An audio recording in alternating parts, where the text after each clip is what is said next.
Ready.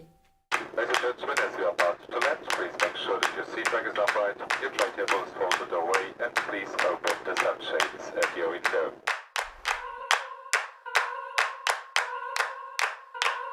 Bonjour.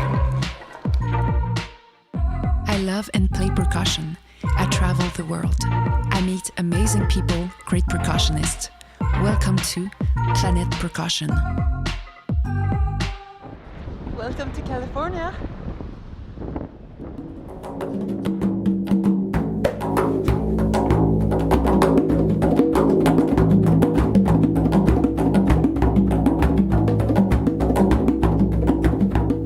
When you have instruments around you and they have some sort of personality, then you can bring out that instrument's personality through the music. Yeah, of course. And I because I was touring with the jazz singer Melody Gardot for about a year, and it was a very unique setup.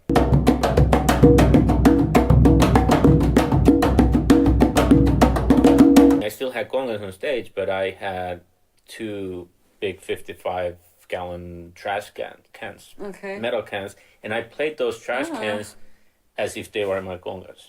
Yeah.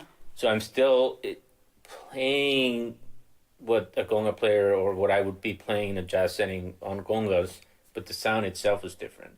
Yeah, important too. So To be able to offer that. yeah, and she enjoyed that a lot actually, and then I ended up carrying the whole tour and flying with these trash cans. Did you transport like? Yeah. There was just the back tag was on the side, and I just tossed it in and came rolling up. Amazing trash cans on tour. Yeah, but you know that's You can also use them like during the evening. Have Exactly. some food. You throw them. yeah, start a fire.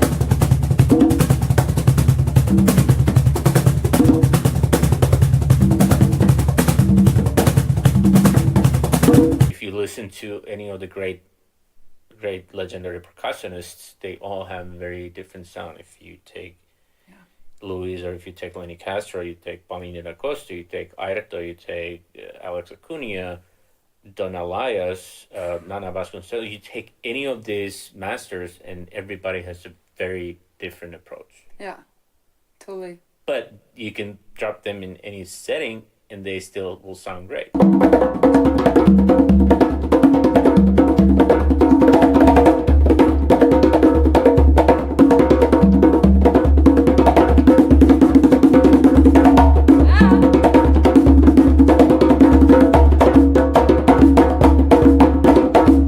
I find myself to be able to be as excited, even if I'm playing a little triangle or shaker or something, when the music is great and that my part serves a purpose.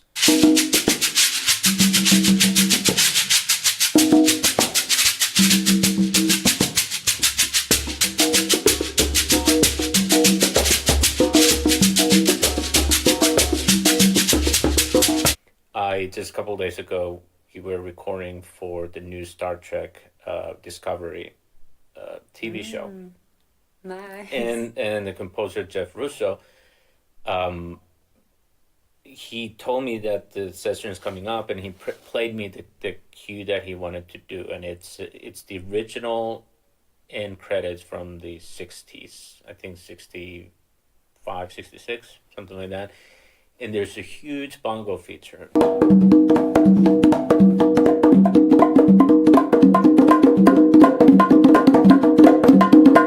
I listened to the music and I did some research. I was trying to find who recorded them. I believe it was Larry Bunker. I might be wrong.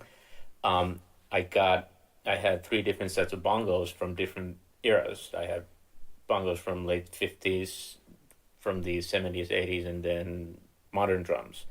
And I could offer the composer different sound options.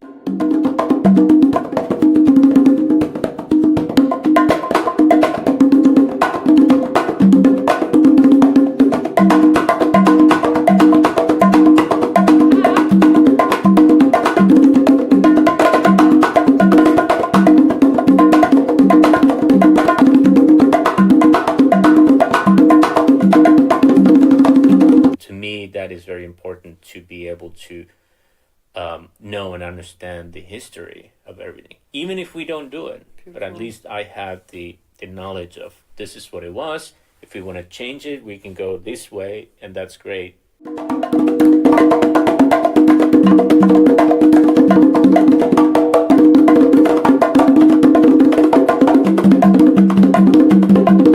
A person who is like, okay, now I want to dedicate myself to percussion, to working. Do you have any advices you would like to give? Practice. Yeah? Practice everything and listen to music and go see music live.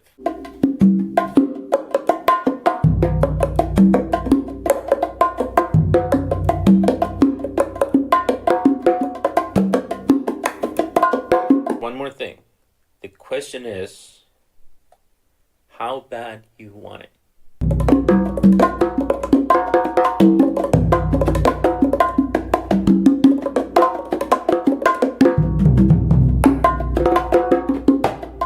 When I graduated from school, I went back to Finland, where I grew up, for a couple of years, and I worked there a lot. And then in 2000, I finally moved back to LA. I had no gigs. I had no money. I had a student visa, so I can do any gigs until I got my work permit. And I was already moving into my car. Everything I had was in my car, and I was gonna sleep in my car or in my practice studio and go to the gym and take a shower there and just live nowhere. I hear you. But that's the question, is how bad you want it. I Yeah. could have flown back to Finland and I would have been gigging the next day and I would have been set. Yeah. But it's like, either you give up or you don't.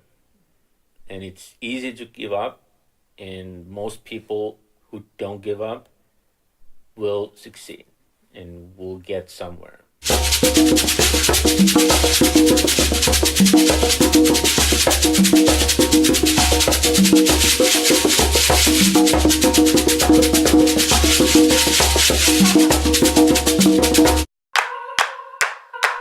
Pete, thank you. Thank you.